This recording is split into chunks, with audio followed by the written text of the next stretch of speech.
திரைப்படங்கள்ல தான் பாத்தீங்கன்னா ஒரே பாட்டுல ஏழையா இருக்கிறவன் ஒரே பாட்டுல 5 நிமிஷத்துல 4 நிமிஷத்துல பெரிய பணக்காரன் ஆயிடுவான். ஆனா அது மாதிரி நிஜத்துல ஒரு மாச ஆட்சியில தமிழ்நாடு மாதிரியான மிகப்பெரிய மாநிலத்தை அந்த அளவுக்குலாம் வளர்த்த முடியாது. இந்த சாதனைகள் எல்லாம் யார் ஆட்சி காலத்தில் நடந்துச்சுன்னு மக்களுக்கும் தெரியும், மக்களும் பார்த்துக்கிட்டு இருக்காங்க, முதலமைச்சருக்கும் தெரியும். அதே மாதிரி பேரவைத் தலைவர்களே, இந்த ஆட்சியில இன்னொரு பழக்கமும் புதுசா வந்திருக்கு. அதாவது எங்களுடைய திராவிட மாடல் ஆட்சியில நாங்க எடுத்த நடவடிக்கையால ஏதாவது நல்லது நடந்தா உடனே அதுக்கு ஸ்டிக்கர் ஒட்டிடுறாங்க. அது மட்டும் இல்ல, ஃபர்ஸ்ட் டைம் எவர் இன் தி ஹிஸ்டரி அப்படின்னு சொல்லிடுறாங்க. அப்படி சொன்ன சில ஃபேக் நியூஸ், தவறான தகவல்களை நான் குறிப்பிட விரும்புறேன்.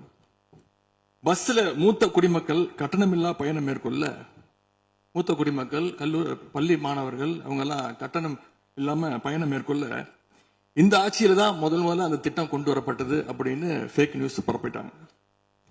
இதெல்லாம் ஏற்கனவே இருக்கக்கூடிய திட்டங்கள், எங்களுடைய ஆட்சியில கொண்டு வரப்பட்ட திட்டங்கள்.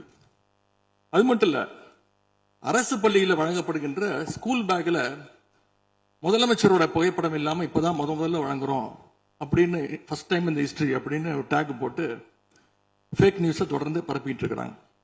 இதெல்லாம் எங்களுடைய திராவிட முன்னேற்ற கழகம், எங்களுடைய திராவிட மாடல் அரசுல எங்களுடைய முதலமைச்சர் கொண்டு வந்த திட்டங்கள். இப்படி இவங்க ஸ்டிக்கர் ஒட்டின லிஸ்ட் மிகப்பெரிய லிஸ்ட்.